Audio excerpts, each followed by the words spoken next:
Good morning বন্ধুরা, বসে পড়েছি সকালবেলা আমার প্রিয় ঝুলাতে। সানি চা দিয়ে গেছে, তার সঙ্গে গল্পের বই পড়ছি, একদম রিল্যাক্স। সারাটা দিন কেটে গেল বিভিন্ন কাজে। সন্ধ্যাবেলায় ব্যালকানিটা আমার খুব প্রিয়।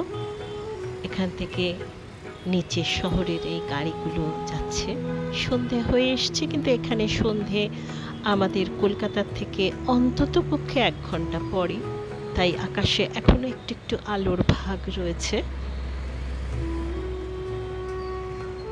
ওপর থেকে এই দৃশ্যটা চুপচাপ দেখি আর জাস্ট রিল্যাক্স করি। এখানে দিনের বেলা ভীষণ গরম, পার্কে যেতে পারি না, তাই সন্ধেবেলায় আমি সাধারণত পার্কে আসি।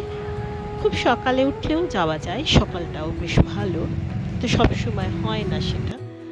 পার্কে আমি নিজের মতন ঘোরা, একটু পাশেই আমুলের দোকান, আমুলই এই পার্কগুলো মেনটেন করে। একটু আইসক্রিম খাই, জল খাই, একটু বিভিন্ন জিমের সরঞ্জাম রয়েছে, একটু জিম করি। এপাশে একটা ছোট্ট মন্দির, সেটা পেরিয়ে আজকে পার্কে ঘুরে যাচ্ছি মিষ্টির দোকানে। আগামীকাল উপবাস আছে, একটি মিষ্টির দোকানের সন্ধান পেয়েছি। সন্ধ্যাবেলায় সে মিষ্টির দোকানের দিকে রওনা হচ্ছি।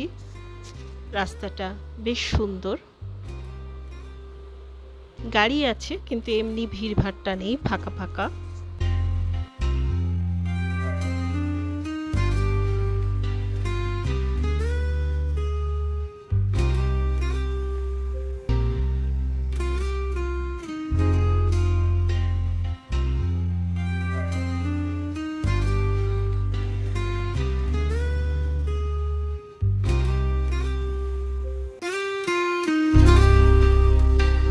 পরের দিনটাও কেটে গেল।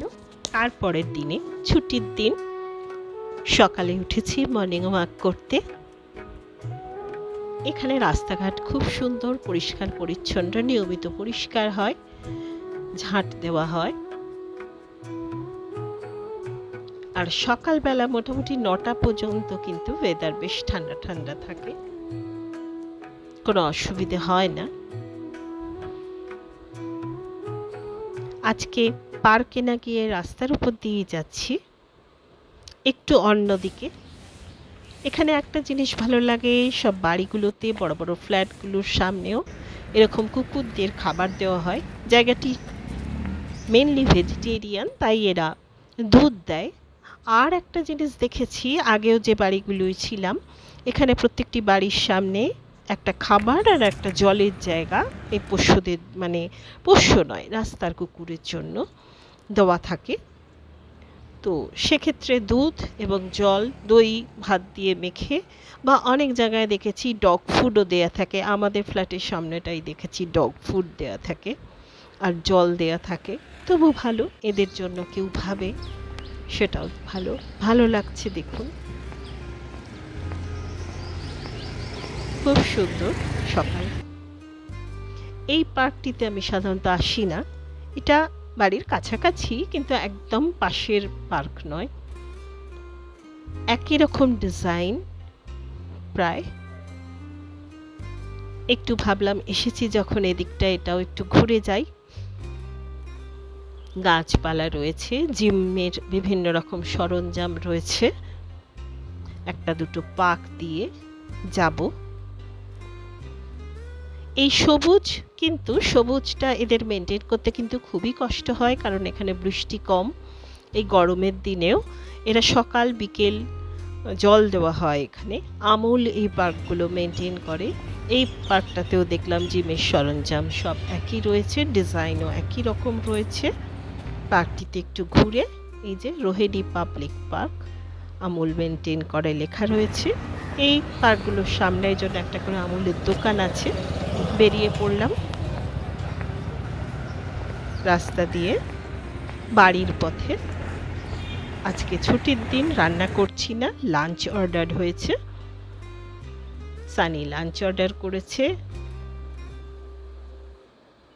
দেখুন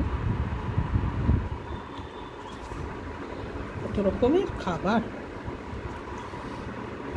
নাম তো জানি না, ঘি আছে জানি একটা, আর এটা কি আবিয়াল, আবিয়াল একটা তরকারি। এদিকে তো সাম্বার রসম যেরকম আছে এরকমের আচার। তারপরে এদিকে একটা, এইটা হচ্ছে এমনি ডাল, এটা একটা, এটা কি নারকেলের চাটনি, পিনাটস গুঁড়ো, এটা একটা মিঠাই, এটা তো রসম, এটার নাম কি? কুটুক, কুট্টু। একটা জিনিস দেয়নি আজকে, এই জিনিসটা দেওয়া উচিত। পায়েস, বাদাম দিয়েছে, কোনো চালের নয়, ডালের পায়েস। এত রকমের খাবার পুরোটা খেতেই পারলাম না।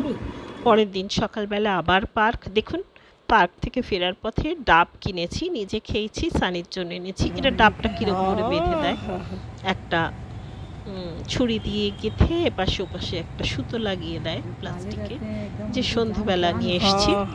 পুরা বন্ধু হয়ে গেছে দু একজন। पेट को तो पूरा अपना बच्चा से ज्यादा है। हाँ पूरा, और वो भी ऐसा ही होता है। बच्चे हैं तो बच्चे तो थोड़े बड़े हो जाते हैं तो बोल हाँ बोल भी नहीं पाते। অনেকে পোষ্য নিয়ে আসে। এই যে আবার একজন বেড়াল ফ্ল্যাটে, সেও আমাদের হাফ পোষ্য আর কি, দরজায় এসে খেয়ে যায়। আজকে সকালে এই আবার পার্কে এসেছি। জিম তো করি, জানি না কতটা রোগা মোটা কিছু হয়েছি। বন্ধুরা, আজ অনেক কথা হলো, আবার দেখা হবে, টাটা।